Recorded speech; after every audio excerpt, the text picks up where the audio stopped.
ہم بستری میں یہ 5 کام حرام ہیں، لیکن لوگ یہ 5 کام بڑے شوق سے کرتے ہیں۔ وہ 5 کام کون سے ہیں جن کو کرنے سے انسان دائرہ اسلام سے نکل جاتا ہے؟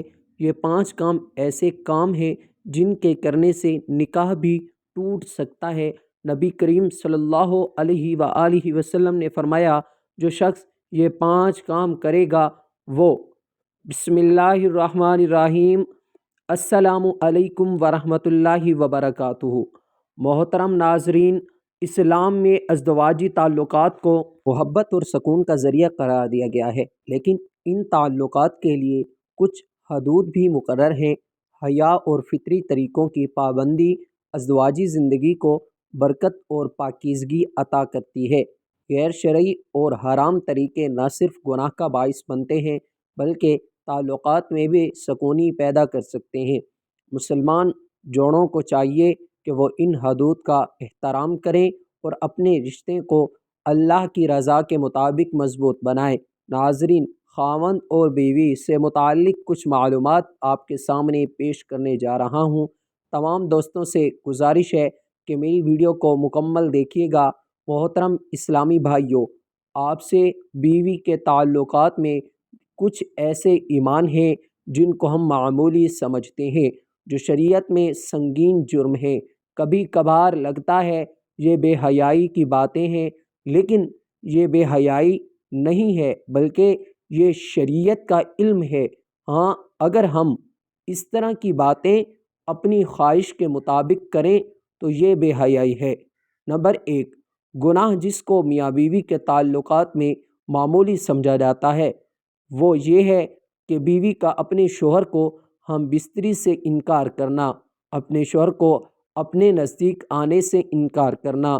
محترم بھائیوں، جامعہ صغیر میں یہ روایت ہے کہ آپ صلی اللہ علیہ وآلہ وسلم نے فرمایا، جب شوہر اپنی بیوی کو بلائے ہم بستری کے لیے تو عورت پر واجب ہے کہ وہ فوراً اپنے شوہر کی بات مان لے، ماں سوائے شرعی عذر کے۔ شرعی عذر کی وجہ سے بیوی انکار کر سکتی ہے، یعنی ایسی کوئی شرعی مجبوری مثلاً حیض، ماہواری وغیرہ ہو تو وہ الگ بات ہے، لیکن اگر شرعی عذر نہیں ہے تو آپ صلی اللہ علیہ وآلہ وسلم فرماتے ہیں کہ وہ عورت فوراً اپنے شوہر کی بات مان لے، خواہ وہ اونٹ کی سیٹ جس پر بیٹھ کر سواری کی جاتی ہے اس پر ہی کیوں نہ بیٹھا بلا رہا ہو۔ اس معاملے کو خواتین جو بیویاں ہیں اپنے شوہر کو حق دینا چاہتی ہیں وہ اس بات کو مد نظر رکھیں، جب اس معاملے میں کوتاہی ہوتی ہے تو انسان دوسری جگہ اپنی خواہش پوری کرنے کے لیے جاتا ہے اور یہ بات بھی بیوی برداشت نہیں کر سکتی۔ اس لیے شریعت نے اس معاملے کی اہمیت بیان کی ہے۔ دوسری روایات صحیح بخاری کی ہے، نبی کریم صلی اللہ علیہ وآلہ وسلم نے فرمایا، جب شوہر اپنی بیوی کو ہم بستری کے لیے بلائے اور بیوی انکار کر دے اور شوہر اپنی بیوی سے ناراضگی کی حالت میں سو جائے تو جب تک وہ ناراضگی کی حالت میں سوتا رہے گا فرشتہ بیوی پر لعنت بھیجتا رہے گا۔ تو محترم بھائیوں اور بہنوں، 2 گناہ بیوی کے تعلقات میں جس کو غیر معمولی سمجھا جاتا ہے جبکہ شریعت میں اس کا اتنا سخت گناہ ہے، وہ یہ ہے کہ عورت کا بغیر کسی عذر کے شوہر سے طلاق کا مطالبہ کرنا۔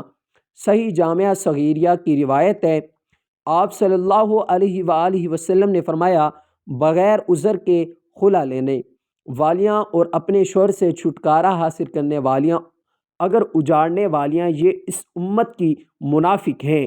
دوسری روایت میں فرمایا، جس عورت نے بغیر کسی سبب کے اپنے خاوند سے طلاق طلب کی اس پر جہنم واجب ہے اور یہ جنت کی خوشبو بھی نہیں سونگھے گی۔ نہ کہ یہ عذر پیش کرنا کہ میرا خاوند مجھے پسند نہیں یا اس کی تنخواہ بہت کم ہے، میرا گزارا نہیں ہوتا اس لیے مجھے طلاق چاہیے، تو یہ کوئی شرعی عذر نہیں ہے۔ اس لیے اس سنگین جرم اور گناہ سے بچنا چاہیے اور والد اور والدین کو بھی چاہیے کہ وہ چھوٹی چھوٹی باتوں پر اپنی بیٹیوں کو گھر نہ بٹھا لیں۔ طلاق شوہر کا حق ہے اور یہ کتنی بری بات ہے کہ طلاق بیٹی خود طلب کر رہی ہے۔ محترم بھائیوں، نمبر 3 گناہ جو میاں بیوی کے تعلقات میں عام طور پر ہوتا ہے، وہ اس کو معمولی سمجھا جاتا ہے، وہ یہ ہے کہ حیض کی حالت میں اپنی بیوی سے ہم بستری کرنا یا ایسی جگہ سے کرنا جو غیب کی ترکیب ہے۔ آپ صلی اللہ علیہ وآلہ وسلم نے فرمایا، جامعہ ترمذی کی یہ روایت ہے، جس شخص نے حیض والی عورت سے ہم بستری کی یا عورت کے پیچھے جماع کیا تو وہ شریعت کا منکر ہے۔